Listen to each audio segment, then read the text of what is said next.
Hey, it's Jay. Welcome back to Plasma Channel. Now, while filming the last episode of Plasma Channel, which was about the original radio spark gap transmitter, this guy right here, I learned a tremendous amount about radio because radio is actually really cool.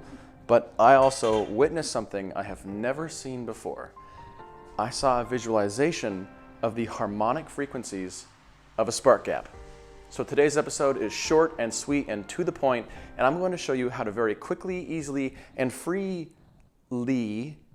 visualize the harmonic frequencies of a spark gap using nothing but a smartphone.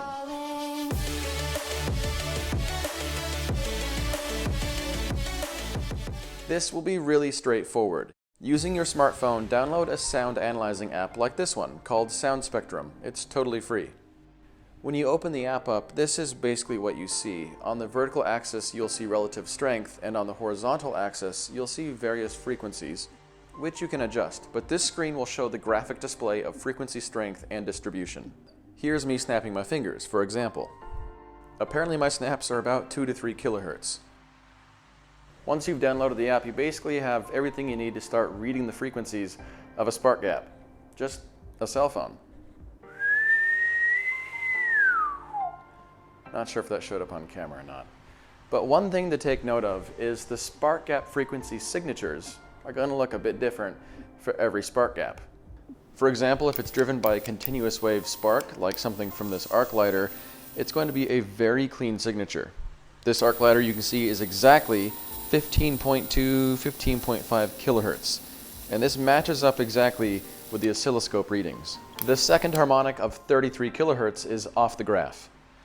However, the spark gap on the spark gap radio transmitter, it's inductively driven. It is not a continuous wave. So its signature is going to be a bit messier.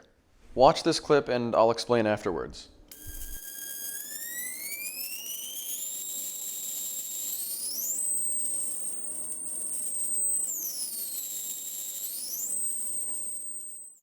Let's take a closer look.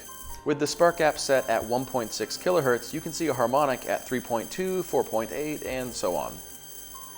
When firing at 2.5 kilohertz, you can see a harmonic at every additional 2.5. Let's crank up the frequency. With the spark gap set at 5 kilohertz, you can see a harmonic at 10, 15, 20. Finally, if I crank the frequency back down to 1.6 kilohertz, you see the same harmonics all over again. How cool is that? So there you have it, how to quickly and easily analyze the harmonic frequencies of a spark gap.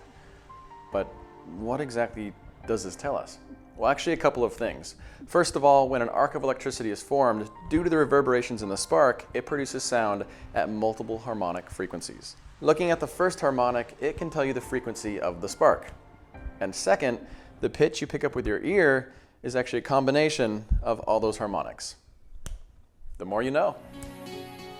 Thanks for stopping by, and don't forget to share, like, and subscribe to Plasma Channel.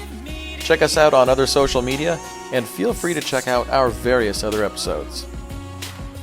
With science every 2 weeks, you stay classy.